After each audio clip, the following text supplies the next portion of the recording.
If you still replay conversations with your parents in your head, remember words that hurt you, or feel heavy when you think about someone who was close to you and betrayed you, then this resentment is still controlling your life. And as long as you carry it within you, it will take away your peace, your energy, and your joy, even if you don't notice it. In this video, I want to show you how, with God's help, you can begin to free yourself from this burden, not by justifying the pain or breaking yourself, but by returning your heart to freedom and peace. If you recognize yourself in these words, it is no coincidence. Resentment rarely disappears on its own. More often than not, it simply goes deeper, becoming part of a person's character, part of how they react to the world. The Bible says that the heart is the source of life, and when the heart is filled with pain, that pain imperceptibly begins to influence thoughts, decisions, and even relationships. A person may not talk about the past, but the past continues to speak through them. It is important to understand one thing: God never asks you to pretend that nothing happened. He does not require you to forget the pain or call evil good. He offers another way, the way of freedom. Forgiveness in the biblical sense does not mean agreeing with what caused the wound. It means that you no longer allow that wound to control your life. As long as resentment is alive, it keeps a person tied to the moment when they were broken. Many people carry resentment toward their parents throughout their lives without even realizing it. Unspoken words, coldness, lack of support, harshness, or silence shape the inner voice that a person lives with for years. The Bible shows again and again that people pass on what they themselves have been filled with. This is not an excuse, but an explanation. When understanding comes, there is an opportunity to break this cycle. There is no need to rush now. This conversation is not about condemnation or harsh judgments. It is an invitation to pause and take an honest look inside yourself. Perhaps for the first time in a long time. Allow God to touch that part of your heart that you have grown accustomed to protecting with resentment. Because the protection that once helped you survive may now be preventing you from living. Before sleep, your mind wanders where you refuse to look during the day. To words that once cut deep. To silence when you needed support. To the home where you grew up. You're an adult now, but inside lives a child still waiting for love they never received. Tonight isn't about blame, it's about peace. If this resonates with you, stay with me. Resentment doesn't shout. It doesn't announce itself loudly. It lives quietly, deep in your heart. It shows up as tension you call character, as exhaustion that work can't explain, as thoughts that return precisely at night when you're trying to rest. The Bible speaks often about the heart because that's where we carry what we couldn't process and release.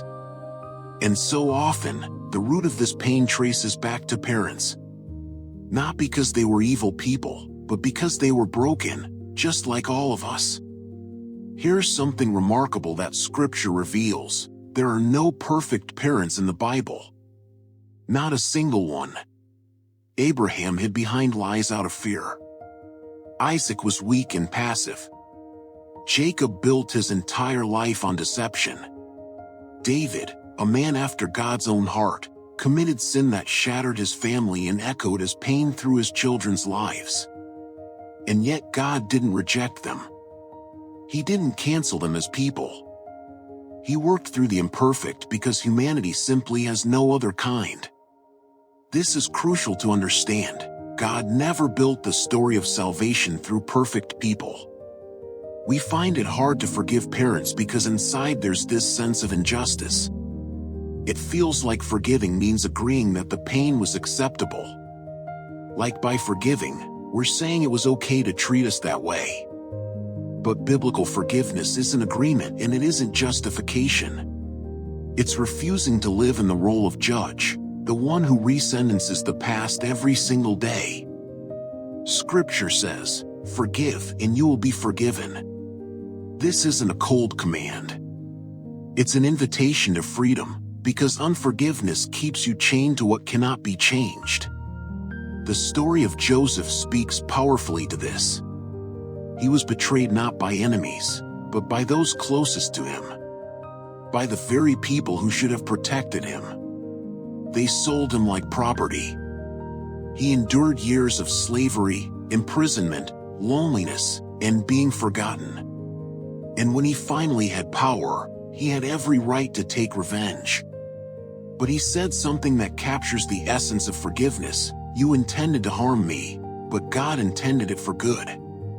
He didn't call evil good. He called God bigger than evil. Forgiveness didn't erase his pain, but it freed his heart from living for revenge. The deepest image of forgiveness is Jesus himself. He never justified sin and never called evil normal. But dying on the cross, he said, "Father, forgive them, for they do not know what they do." This isn't justification. It's revelation about human blindness. Sometimes parents truly didn't know what they were doing. They passed on what they themselves received: coldness, fear, harshness, silence. This doesn't erase the consequences, but it helps us understand the source. From the Bible's perspective, forgiveness isn't about forgetting, and it isn't about bringing close someone who caused you pain. Forgiveness is releasing judgment to God and stopping the role of being judge inside yourself. It's deciding to no longer feed your heart with what destroys you. Boundaries can remain. Distance may be necessary. But inside, there can come a stillness. That very stillness where there's no longer a constant internal dialogue with the past. Forgiveness rarely happens in one moment. Most often it's a process, layer by layer.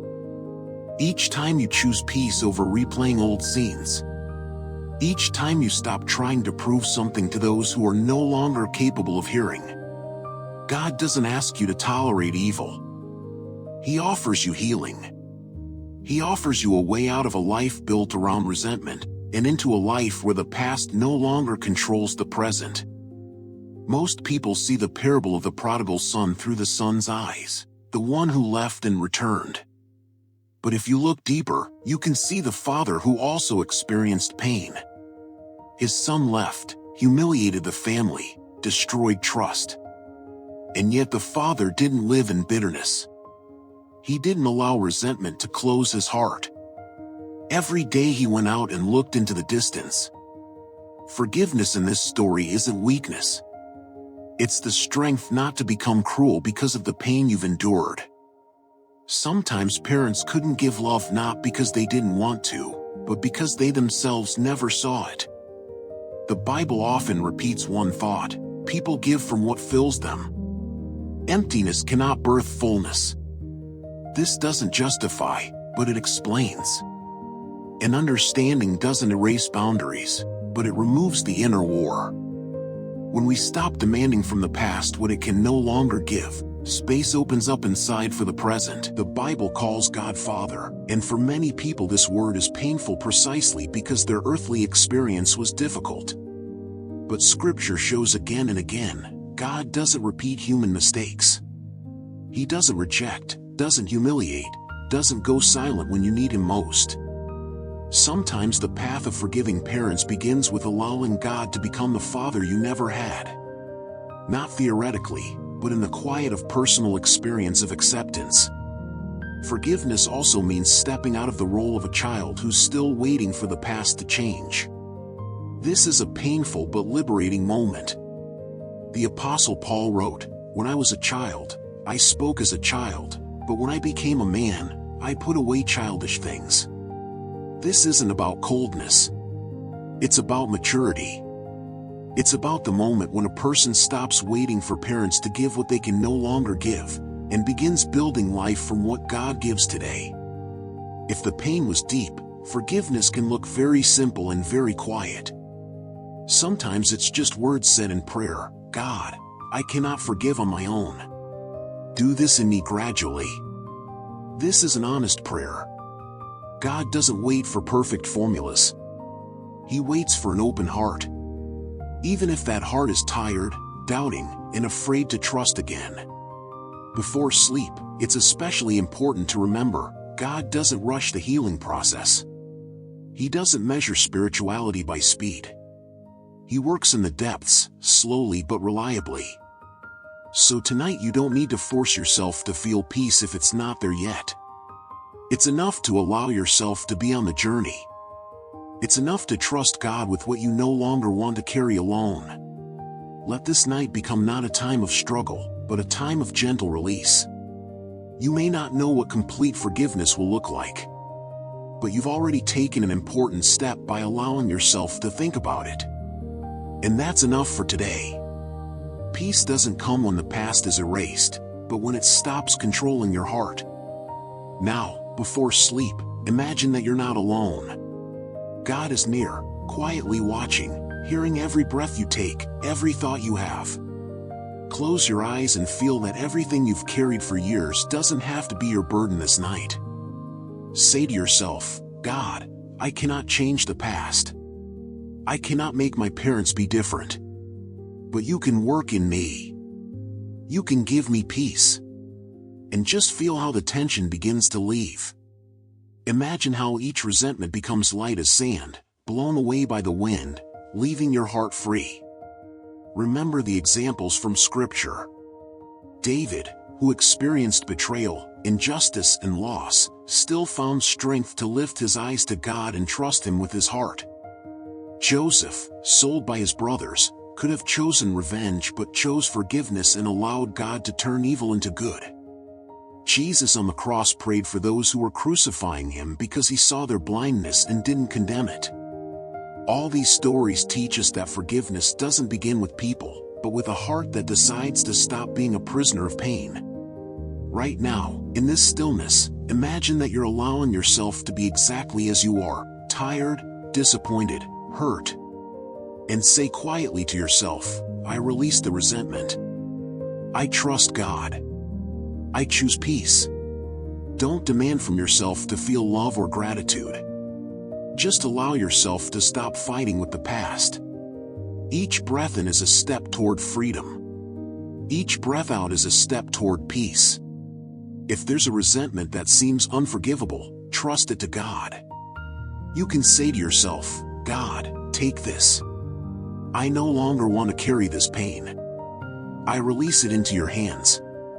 Even if your heart resists, even if thoughts return, it's important to repeat these steps. Gradually, layer by layer, the Bible teaches that healing comes through consistency, through trust, and through small acts of choosing peace over resentment. And remember, forgiving parents doesn't cancel the need for boundaries. You can be physically or emotionally distant but internally free. You can stop being a child who lives in the past and become an adult who trusts God and builds life from the present. This isn't weakness. This is strength. This is maturity. This is the path that gives real relief and peace before sleep. Let tonight be the first step toward freedom, even if tomorrow you'll need to return to these reflections again. Peace doesn't come in an instant, but in moments when we decide to trust and allow God to work in us. With each exhale, with each slow breath, feel how the heaviness lifts, how your heart becomes softer, how you allow yourself simply to be, without judging, without comparing, without blaming.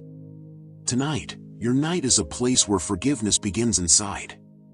Now imagine that you're sitting or lying in stillness, and your soul opens up, allowing God's light to penetrate every wound. Think about how your parents were limited by their own fears and mistakes. And God saw it all. He saw their fears, their weaknesses, their helplessness, and at the same time, His strength was near. You're not alone with the pain you carry. Your resentment isn't your punishment, but a sign that you're still holding the past inside. Allow God to take this burden. Allow Him to show that forgiveness is a path you gradually walk toward peace. Remember Job. He lost everything: family, health, peace. His friends tried to explain and accuse, but God didn't reject Job. He listened, supported, and returned to him more than he had lost. This story teaches us patience and trust. Sometimes we don't understand the reasons for what happened and don't see the fruits while walking the path of forgiveness. But God works even through suffering, even through parental mistakes, to free the heart. Take another deep breath and exhale.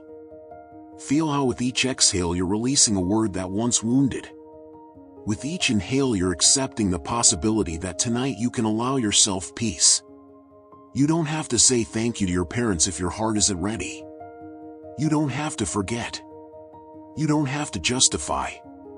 One step is enough. Allow yourself to stop living in resentment. Allow God to work inside you. The Bible often speaks of prayer and quiet dialogue with God. Try saying to yourself now, Lord, I trust you with my wounds, my resentments, my heart. I cannot understand everything, but I choose to trust your love.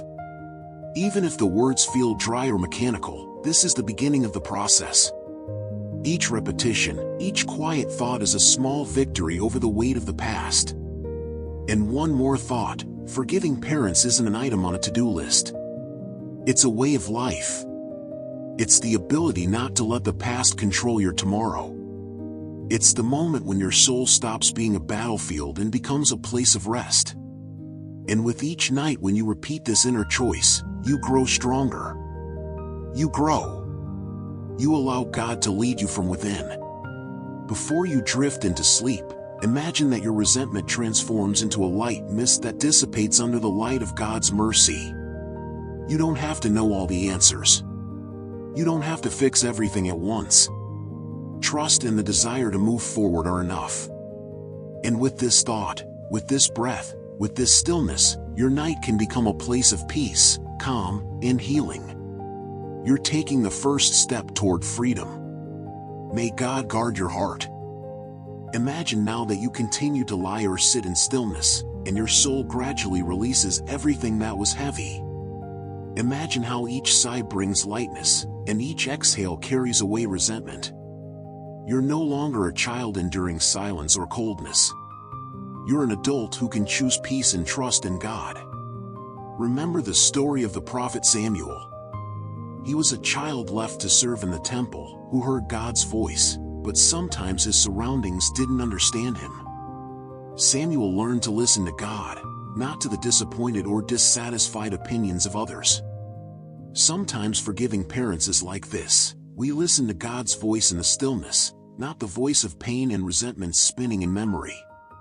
Or remember Ruth, a woman who lost family, support, and future, yet showed faithfulness and trust. Her story teaches us that even when close people cannot give what's needed, God is able to provide protection, love, and direction. Forgiveness is a step toward allowing God to be your support, even if parents couldn't be. Now take another deep breath and slow exhale. Feel how your chest becomes lighter, how tension in your body begins to leave. Forgiveness doesn't mean forget. It doesn't mean justify or reconsider the entire past. It means stop living the past in the present.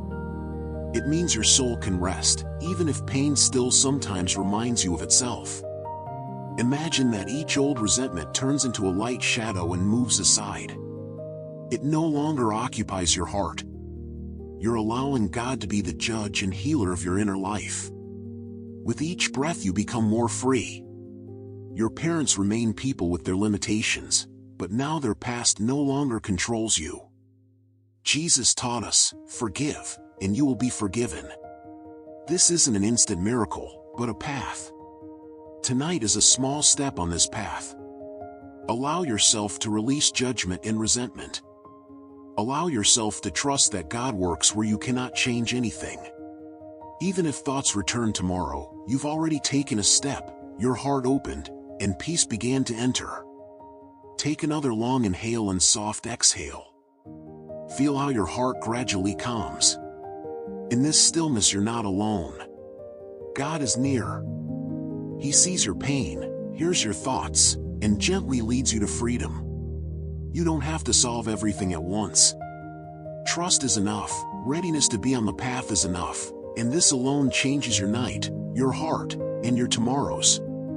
Let your soul rest tonight. Let every thought, every fear, every old resentment dissolve in the stillness. Let the peace and calm that God gives fill every part of your heart. And remember, forgiveness is a path, and the path begins with a small step you took today.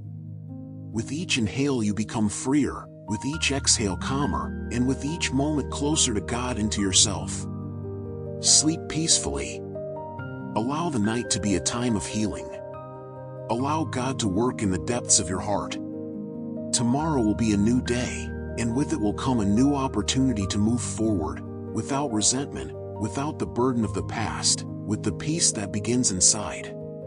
If you're carrying a grudge that's hard to release, share it in the comments. I'll be praying for you, and others reading can join in prayer and support. Say to yourself, I forgive and release the resentment. I am free. Allow these words to penetrate your heart. If you feel this video helped you even a little, like it, share it with a friend, give freedom and peace to someone close. Subscribe so you don't miss the next video, where we'll continue the journey to peace and healing together with God.